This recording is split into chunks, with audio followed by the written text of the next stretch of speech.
build for the features, but make sure that you don't forget the tenets. And one of the tenets of building in Web3 is that you have to decentralize it. That is why push nodes or the push network was very, very important. Like we knew from early on that this is going to be the layer 2 for blockchain communications, or call it like a layer 2 for communication, like push. Welcome to the Edge Podcast. I'm DeFi Dad here with Nomadic from 4RC.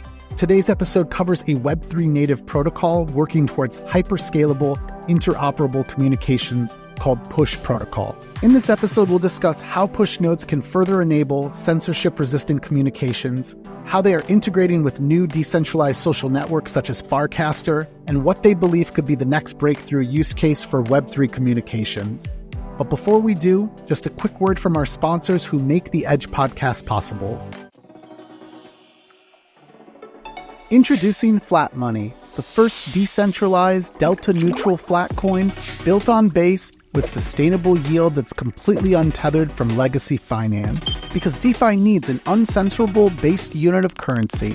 You can mint unit with RETH, which is held in the protocol's shared liquidity pool, where it's borrowed by leveraged traders.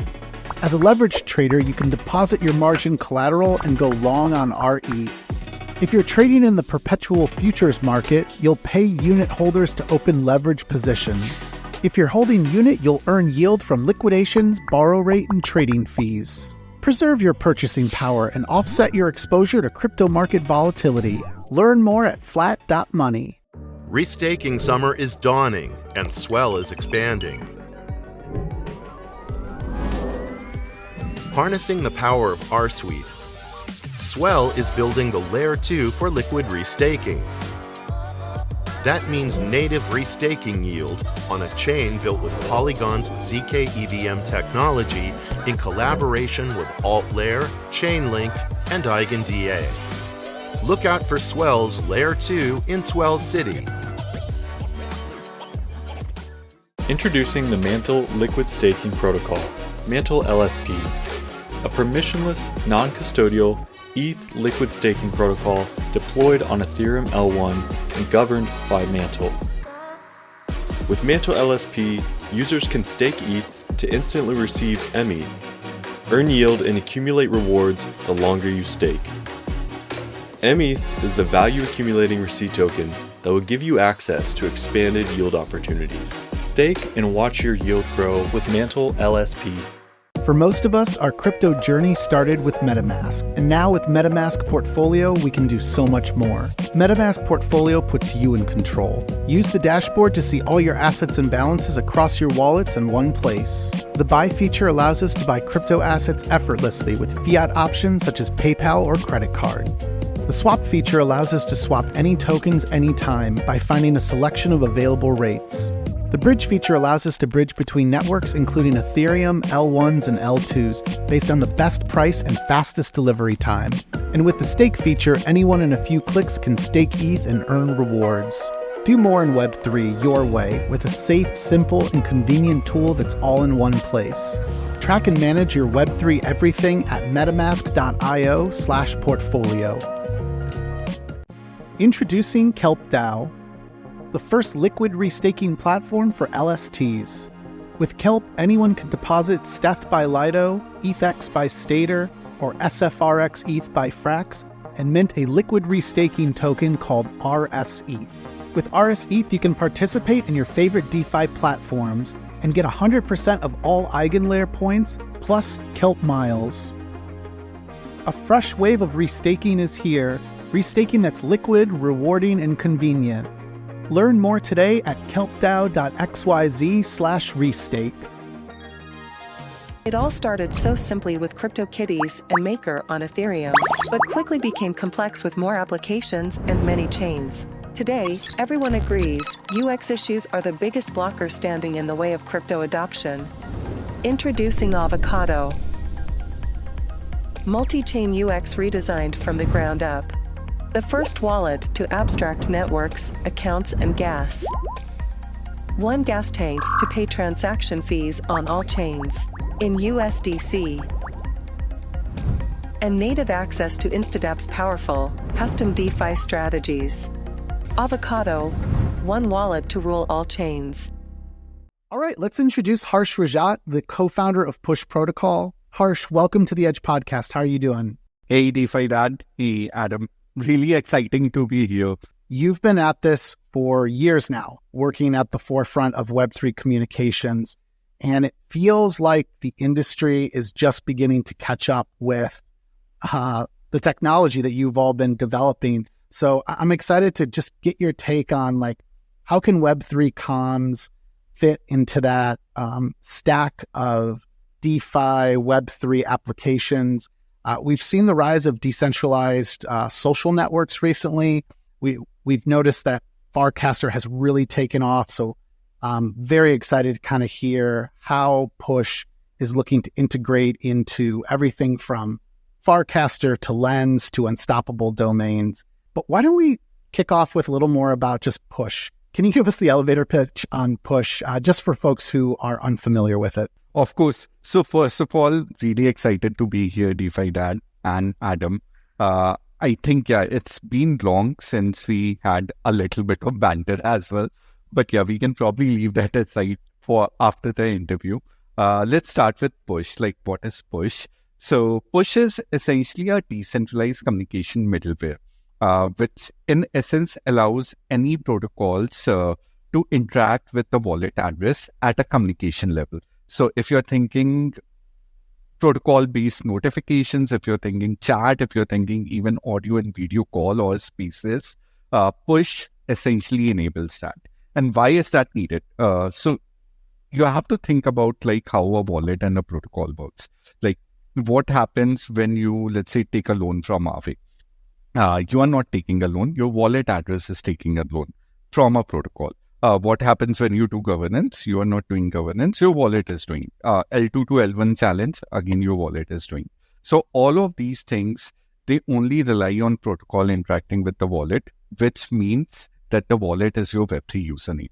Now, when you have a Web3 username, of course, to make sure that the Web3 UX elevate to the same potential as a Web2 UX, you need a way by which a communication middleware is there. And Push is the answer to that. In essence, this allows protocols to finally send notifications to these wallets that, hey, your loan might be expiring, you might want to come and look at it. Or, hey, your epoch and yield farming is ready. Or, hey, your governance is required, or your approval is required. All of it directly tied to the wallet address. And because Push is a network or a L2 of communication, it basically means that any crypto wallet such as MetaMask can just tap into this network and can show these communications right back at you. For example, our recent MetaMask is and Push Snap, which allows people to get these notifications. But of course, after notifications, we knew that chat is the thing that Web3 will need. And that's why the next product in Push was Push Chat and also the gated group chat. So on the note that when you were saying like, where are we with Farcaster or Unstoppable or Lens, I'm really, really excited to announce that Unstoppable and Push, they are integrated at a level wherein any notification that you are sending through Push, Unstoppable is now showing that. What's more is that Unstoppable has integrated the gated group chats of Push, which means that communities around wallets can be formed. Let's say if you hold a .polygon ID, then all of the people that hold .polygon ID can be in a group chat. Or if you hold, or if you are a Web3 whale, then you have a group where all these wallets that have the on-chain data, which proves that they're Web3 whales, they're part of it. So it basically unleashes this community-driven Web3 approach, wherein you are able to form communities if you're on DAO, if you're NFT, or even if you want just a genuine community of everything. So in a nutshell, that is what Push does. It enables Web3 native communication and simplifies Web3 UX so that we can overtake the Web2 UX. Hey, so before we start to talk about some of these like major updates like token gated chat with unstoppable domains, push nodes is something I really wanted to ask you more about in terms of how that will decentralize the Push network. I want to take a step back. When you think about working on Web3 comms, I mean, one of the challenges that's very familiar for anyone who's been in crypto is that you are not offering up a new concept. You're offering something that is enhanced by Web3 capabilities. And so you face these like really sticky incumbents. All of us in crypto, for whatever reason, have adopted using, Telegram and Discord. And those are used for different use cases. I'm starting to think more about like, what are the emergent use cases that you would envision for Web3 comms? And maybe you can just share some of the lessons you've learned over the years in terms of designing a Web3 comms network that, lives in a world where there are already, incumbents that, again, we're used to using. For sure. And this is a really awesome question, like why Web3 comms? And this is why, the features that Push has rolled out, the answer is because of this. So let me start with like why different communication product, like why notification? So notification was spot on because, again, when you are interacting with a protocol, there's no way other than the wallet address to get the notification and re-engagement that we are so used to. Like in the morning, what's the first thing that we do? We basically take a look at our phone and we see all the notifications from the app. Basically, Web2 Word figured this out very early on that if we want to keep a user engaged, whether it's Amazon delivery, whether it's email, whether it's Twitter, whether it's anything social, we need to tell them that something of importance might occur for them. And here's a notification. And if the user wants, they can return and use the app. And this is what notification side of Push does and does it very well. Like from starting, like when we built our invented notification out to now, we have more than we are reaching around 170,000 subscribers. We have sent more than 60 million notifications. And these notifications are getting powered from CoinDesk. They are getting powered from DYDX, Decentralized, Shapeshift, around 450 plus protocols. And now they are coming to MetaMask. So over there, like there's no way these Web 2.5 apps can do it. Now, when it comes to chat, we ask this same question ourselves, like why would someone want to prefer chatting over a Telegram or over Push than a Telegram? And the answer was that they won't, right? If the feature set that you are providing, which is, if it's not 10x better than what you have, people are not going to shift. And that is when we realize that if you're looking at chat, something which is socializing, you have to incorporate Web3 features in it. Only then users will realize that this is the benefit I'm getting from using chat rather than doing Telegram. And that is when we basically worked on this gated group concept. So gated group, let me explain in a very simple term. It basically means that whenever you're creating a group chat on Push, you essentially say that only allow the wallets that have, let's say, X amount of token or Y amount of NFTs into it. And at that point of time, the Web3 native functionality is infused in the group chat. Because if you have X amount of token or Y amount of NFT, only then you can join a certain group. And then it takes it further that if you have, let's say, B amount of tokens, only then you can send a message out. So now this gated group chat unleashes so many cool ways by which the communities can be redefined. And these things cannot happen on Telegram or on Discord. Because these things are tied to your Web3 identity or to your Web3 wallet. And that's why it's basically the thing that basically Unstoppable adopted for its 3.8 million plus users. So yeah, that's the narrative that, or that's the thought process that Push had.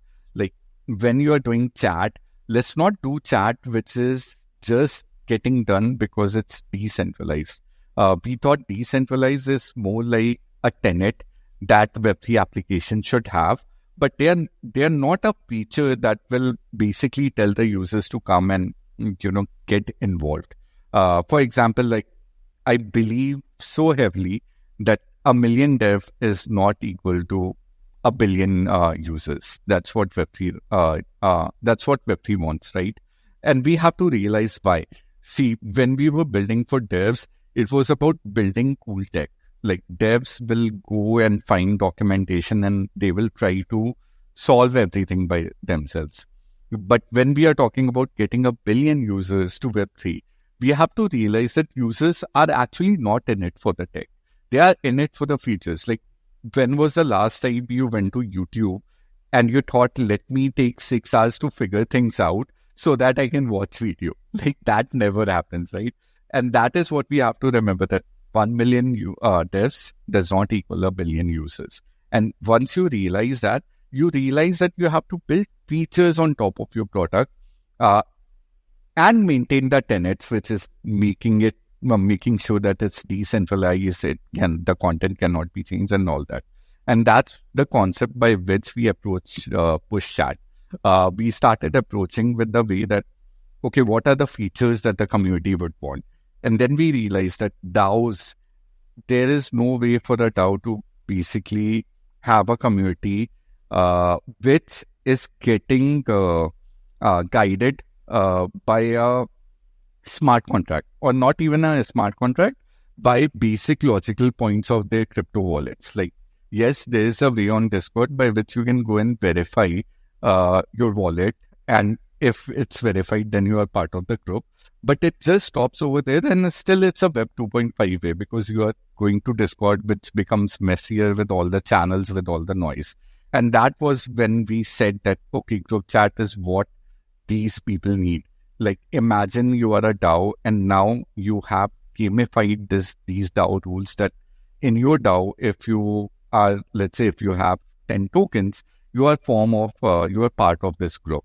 And if you have 100 tokens, you can also send messages and maybe move proposals. Now, all of a sudden, this is very focused, because whoever is coming to this group chat, they know that, okay, these wallets, they already have skin in the game. And we are taking this further. Like, we have coined this term called decentralized autonomous group. So in the very near future, you'll also be able to decide that if you have 40 POAPs or 10 NFTs or 100 tokens, you are also an admin of that group, or you are the owner of the group. So it's basically moving to a point where you're fusing the Web3 features and the Web3 identity and history to create unique gamified ways by which the DAO communities or the NFT communities or the DeFi communities can operate. And that is why basically the gated group chat, and that is why the push chat or the feature set that is essentially different from Telegram and Discord, and why it's useful for the community rather than just saying that it's decentralized, so let's go and use it. Harsh, just quick question on group chat and this partnership with Unstoppable Domains. Can you maybe just take us a layer deeper into like what that partnership means? You mentioned, like, I didn't realize there was 3.8 million users, or I guess domains on Unstoppable. Like, yeah, maybe just walk us through like what that partnership entails for Push. Sure. So actually, it's not 3.8 million users like they keep on telling us. It's 3.8 million plus users. So yeah, that's one thing. So what this partnership is, what Unstoppable thought and realized when we said that this is what we are building, they realized that, they have badges around their community, right? If you have a Polygon domain, then you get a badge. If you are a crypto whale, then you get a badge. And because the way gated group chat is structured, you can have various conditions. It's not just NFT and tokens. So what I realized was that now, instead of just a domain seller, they are going to be more social about it, wherein they can listen to their communities. Like, if you have this Polygon community on Push now through Unstoppable, so if you are a .polygon holder, you are obviously a part of the group.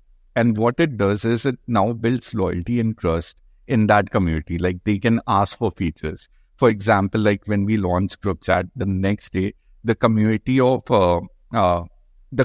Unstoppable badge holders, they wanted emojis. So the next day, Unstoppable introduced emojis in the gated groups. And now they wanted different memes to express themselves. So Unstoppable did that as well. So it's like that. Like, now it's evolving wherein the community is feeling more engaged and socializing more and therefore using your product more.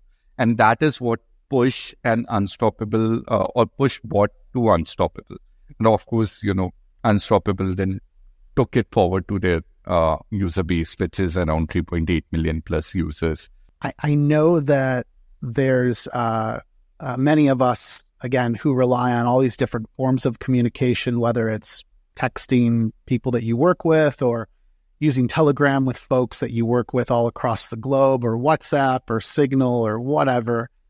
But I do always think of crypto as like serving people, serving a lot of folks, but like really being designed to serve those who are like at the fringes. Like if the vision is realized, if the decentralized future is built, it's supposed to provide permissionless access in a trustless manner to folks who desperately need to not have to trust middlemen and institutions and so on. And so from a communications perspective, I mean, you could be locked out of really important platforms, that are necessary for survival, like if you're in a war zone. And so I guess, like, do you still think about that?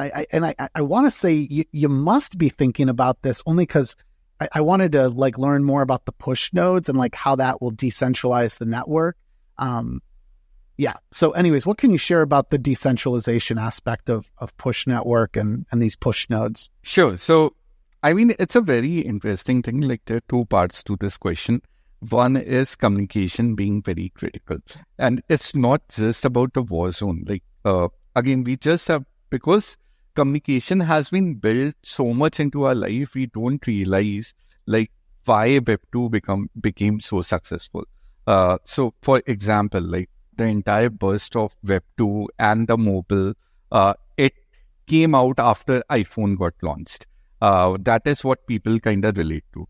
But that outburst of a mobile and that outburst of people glued to their screen or making sure that the virtual life becomes their more important part of the life, that outburst was actually driven by communications or more so notifications. Like only after notifications came were we able to handle 100 or 200 of our apps.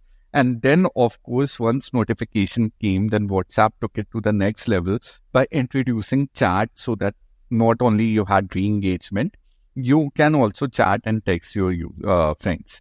And this is how critical like notifications and chat has been to the Web2 landscape. Like whenever you are even WhatsApping someone, you're not sending a message as much as you are sending a message via notification, which basically makes the app users and re-engagement, or which basically amplifies the app engagement and socializing.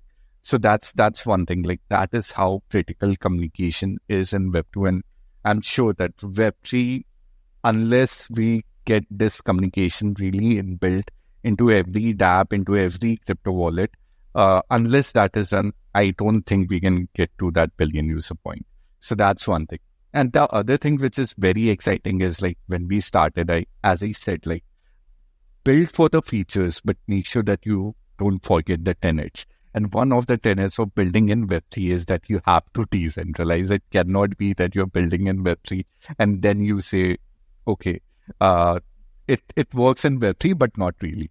So that is why push nodes or the push network was very, very important. Like we knew from early on that this is going to be the layer 2 for blockchain communication. So call it like a layer 2 for communication, like push, which is what we call our push network, which essentially is made out of push nodes. We started like from the very start, we started building it in a way wherein the features, they are ready from the get-go. And once we are at this phase where we can launch nodes, we can basically embrace those features and launch it without sacrificing on the speed. So how did we do that? Like from the very first point or from the very genesis of push, we knew that decentralization essentially means two things. One, content cannot be changed. Content is immutable. That push was doing from the very start. And the second thing is that content cannot be censored. which is why people run nodes which can auto check each other. And because now you have nodes in a peer connection, you cannot be censored. And that is what push node or push network or this layer 2 of blockchain communication is going to be. And this is why we are so excited to start our 2024, because on the top of our roadmap, we are able to see that push nodes alpha has been done, it's tested, and now we are very, very close to unveiling it to the community. What it changes? Well, in essence, the features and all, it doesn't change that, but it basically fulfills that tenet of decentralization that we wanted, wherein you have validator nodes and storage nodes and delivery nodes, and all of them, they are working in tandem to make sure that your content can now not be censored as well. And of course, it's an incentivized network, proof of stake network. But we also realized one of the very cool ways by which we can prevent spam, which was essentially making sure that there's a rate limited nullifier that we build in our validator nodes. So for example, what happens is like when you create this network, the very first thing that the people try or the malicious actor try it on is essentially DDoSing the network. And we thought like one of the most beautiful ways by which we can prevent it is by making sure that while the API calls for the read and write to this network is still going to be free or freemium model like how Telegram is or how Gmail is. But if you want to poll the network or if you want to read from the network, you are essentially staking some push tokens. And when you stake those push tokens, you get a number of API calls that you can do. And using zero knowledge proof, whenever you are doing this API calls now, you are essentially sending a part of that secret to the network. The beauty of this is that it basically stops spam forever, because if you send more requests than the staked amount of push that you had on the network, your secret will be exposed and anyone can withdraw your stake. So that kind of makes sure that the network is very persistent from the very get-go. And of course, push, like when we started, we knew that spam is going to be a lot of problem unless you make it user-centric. So that is why, in push chat, we have this thing that the user has to accept your chat request before native chat functionality is actually enabled. Same for notification. And I think with this rate nullifier protocol that we are building in the push network, I think we also are building this spam control in the network layer itself, which is very, very exciting. But yeah, coming back, because I'll keep on rambling around this. So we are very excited about the push network side of things because it kind of achieves our vision of decentralized notification that are still speedy, that are still able to get things done, that are still protocol to wallet. And more than that, it now covers the unique features of Web3 with the security with the security that the Web3 promised to be. Harsh, just curious, as you were kind of explaining this new validator set that you've launched for this to decentralize the push comms, at any point did you ever look at possibly leveraging Eigenlayer? I mean, I know it's not live yet, but maybe some sort of AVS for comms.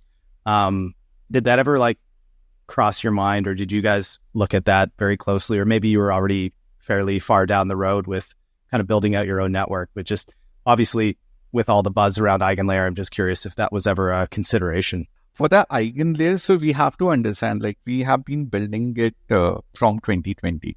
We invented notifications, and from that, we realized that it had to be near real time. At that point of time, Eigenlayer was not there. And they have a very unique proposition, so we tried to look at it. But at that point of time, we were so ahead in getting the network built and getting the protection of the network going that we couldn't go for Eigenlayer, at least in the V1 implementation that's coming out.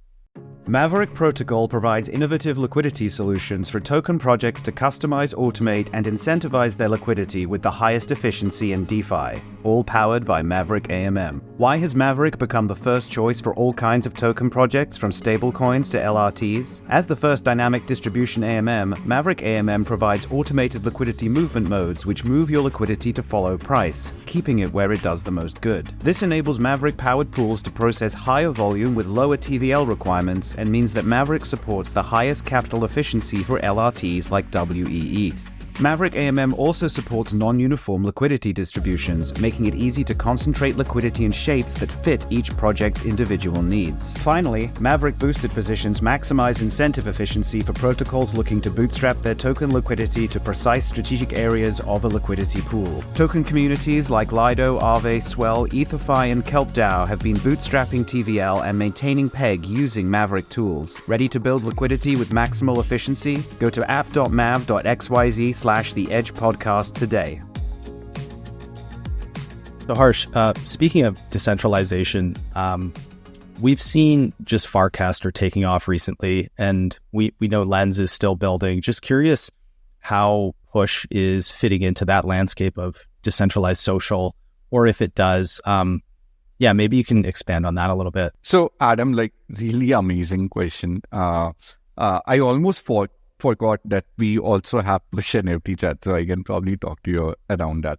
So decentralized social media, I love the thing that we are doing with it, because I always try to tell my friends, why decentralized social media. I try to tell, imagine you have 100 friends, and if you move a city, your 100 friends are not lost. You move a city, that you still have 100 friends. But when you come to this Web2 world of social media, imagine Twitter, you have 1,000 followers over there. Now you move to LinkedIn.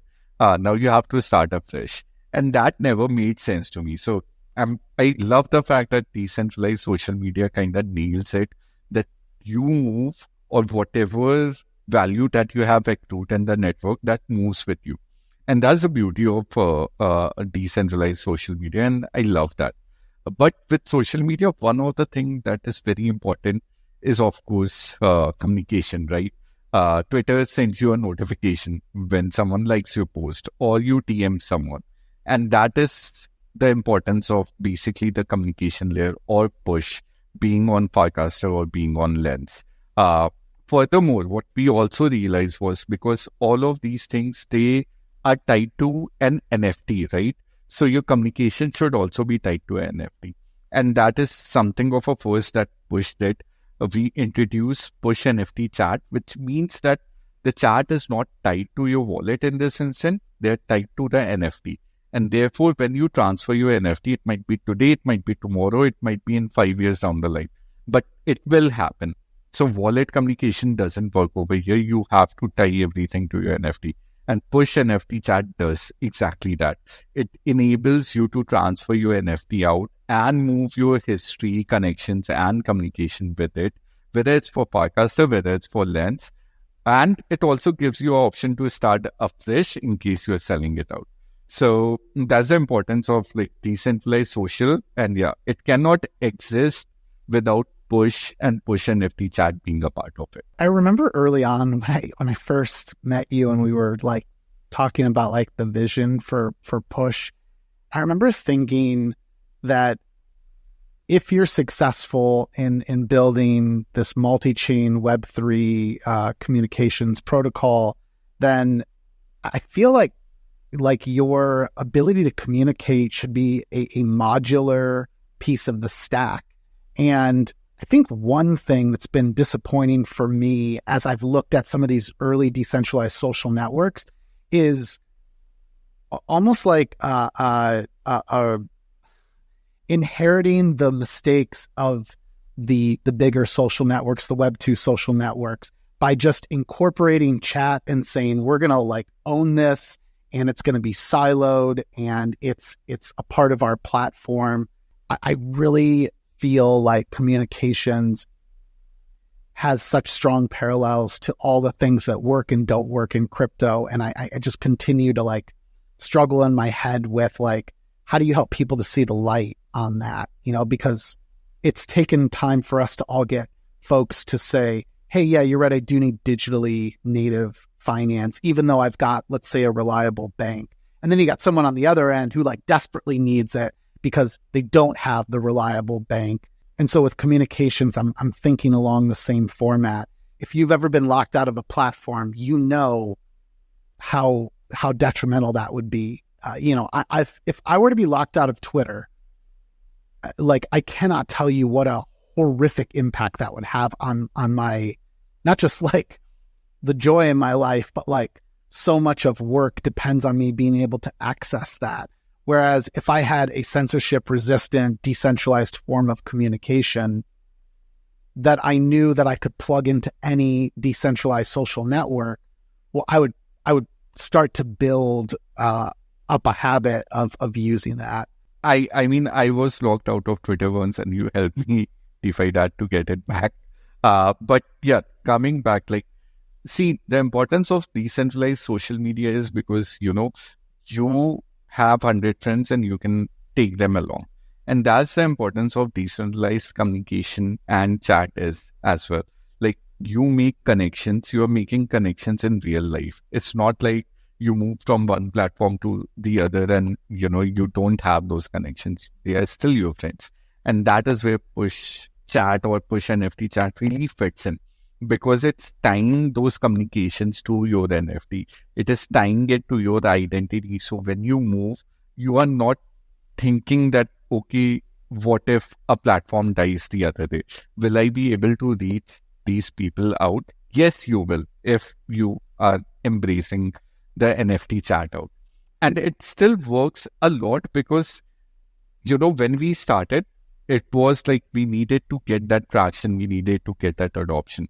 But now we are already here with Unstoppable mobile app. Like, if you are sending a notification via push, it is coming on Unstoppable mobile app. More than that, it's also coming on MetaMask Snap, which we launched, which basically means that, your notifications or your chat are now just interoperable. And therefore, it's more of the reason for you to adopt it as a social platform.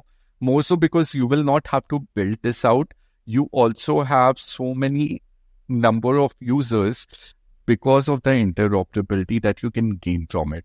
So it's more like a win-win scenario if you go with this, other than the feature aspect, which is that you don't have to recreate those connections again. You started to touch on this. There's like two major challenges I always think about in relation to push or Web3 communications. One is scalability and the other is interoperability. I feel like we have touched on both of these, but like anything else you can share around like how is push thinking about this? Like what are the implications for how you continue to build for an interoperable like universe of users across L1s and L2s and so on? Sure. So actually, this question is actually very, very close to me because we started working on it like 6 months back. Like when we were working on the group chat, we realized that, we need to make the group chat really, really scalable.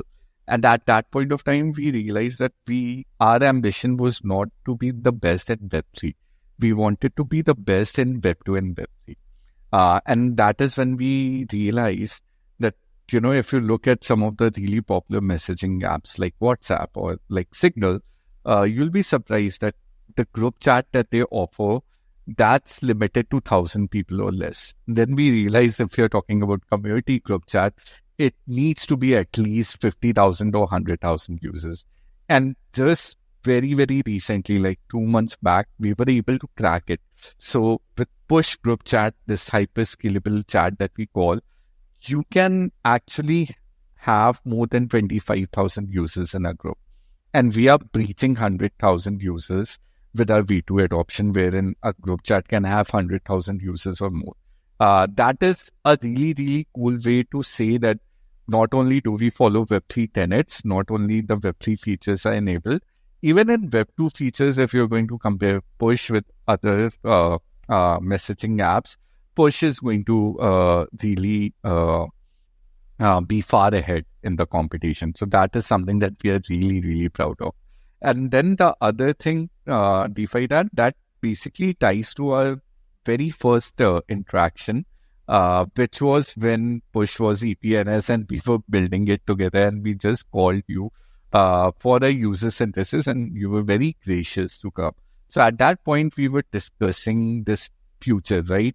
Which will not be multi-chain. It will also, or it can also be cross-chain. So couple of difference how we coin multi-chain and cross-chain.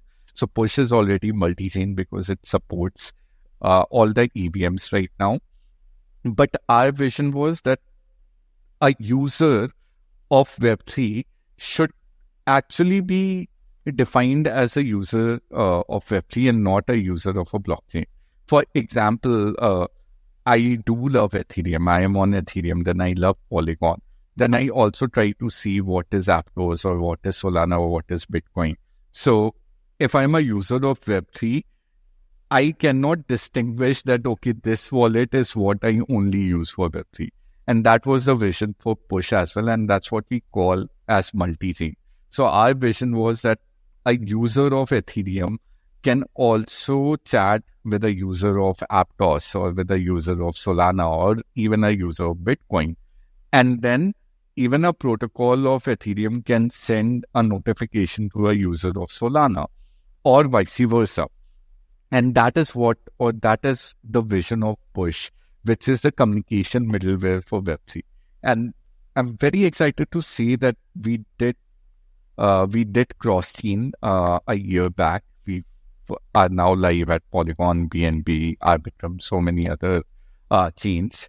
But this year, we are essentially completing that circle and becoming multi-chain, wherein if you are a user of Push, it basically means you can chat with anyone who's in Web3, or you can send notification from a protocol of Ethereum to anywhere in Web3. And all the interoperable wallets that are supporting Push, they will be able to show you these notifications. So it's not like you're tied to, let's say, Phantom wallet showing notification. Like you do something on Solana, and if you're a user of Solana and Ethereum, and if both of your wallets are connected and tied to Push, you will get a notification on MetaMask that something is happening on Solana. Therefore, the user experience benefits. And that is something which we are really excited about, because finally, Push will become the communication layer of Web3 and not just Ethereum and EVM systems. Guys, I think this is a great place for us to start to wrap up. So I want to remind our listeners that they should first learn about Push by going to push.org. Second, they can follow the Push Protocol Mothership account on Twitter. It's just Push Protocol. You can find that in our show notes. And then lastly, you can follow Harsh. It's just his first and last name, Harsh Rajat, one word, on Twitter. Harsh, thanks so much for taking the time to talk us through the latest and greatest with Push. I do want to end, though, on what else can you share about the roadmap ahead this year? And more specifically, I'd love to know what new benefits will the Push token inherit, or how can we put it to use? I mean, one thing that I'm doing is obviously staking the Push token, and I believe there's more value there to actually staking it through Push nodes. So anyways, what else can you share? First of all, thank you so much, DeFi Dad, for having me. I'm very excited about the roadmap. This year, because of the Push network launch, because we are doing so many cool things, but in a very focused way. The entire team is very, very excited about it. One thing that the community can do is we introduce something called a live roadmap that's available on push.org/docs. So you can go and see the roadmap in action, because what we realized was whenever we planned a roadmap out, more often than not, there were so many new features that got introduced that the roadmap got stale very fast. So we did it differently this time around. We created a live roadmap which basically says what are we working on, what's upcoming, what's scheduled, how it's changing and all that. So do check that out. Coming back to the token side of things. So when we started token, we wanted to make sure that the network is really, really in a good state. to essentially launch the network and connect the token ability to it. So we started with governance, but this year for Push token is very exciting because with Push network, which is kind of like the proof of stake network for communication blockchain, when that comes in, you essentially can basically run a validator node or a storage node. All of it will require you to stake your token and basically get awarded. That's one very cool thing. The yield farming V2 is active, which DeFi Dad already told you about. So in case you're not into tech and you just want to stake the token and take part in governance, that's also there. Another cool thing that is coming is that with the launch of network, the network protection will also be done by the token. So if you are going to read from the network or you're going to write on the network, making sure having that token or making sure staking that token in the smart contract, so you have those API calls, like that's also something that you can do. In essence, there is also this thing which we started unlocking with Push Protocol V2, and we'll unlock more than 2.5 and 3, both which are coming in this roadmap, is essentially having a fee pool for this token as well. So when Push was started, we had this circular economy in mind, wherein every participant is equally rewarded, right? And how do you do that? Well, we knew we can do that if we charge or if we continue charging everything that Push Protocol does at a smart contract level, which is what we introduced in V2. Now with V2.5 and V3, what you can do is, like, whenever you are staking your token, not only are you earning the yield farming rewards, but you are also earning all the fees that is coming on Push Protocol. And while right now it's only for channel creation, with the launch of Push network and with validator coming in and rate nullifier coming in, that kind of completes the circle wherein you staking Push makes you also compatible to receive a part of the fee pool, as well as in deciding like what part of the fee pool goes to what crypto wallets that have adopted us. So in a way, completing that circular economy which we envisioned when we started. So yeah, very, very excited about that. You can also learn about token economics at push.org/docs. And yeah, I'm here in case you want to learn more. Just mention me on Twitter, or better, mention me on Push Chat. I will always reply on Push Chat, not as much on Twitter. So yeah, that's your incentive to probably go ahead and try the chat out. Thanks everyone for tuning in. If you're a talented founder or developer, please consider reaching out to our team at fourthrevolution.capital. And for future episodes of the Edge podcast, please check out our link tree at edge_pod.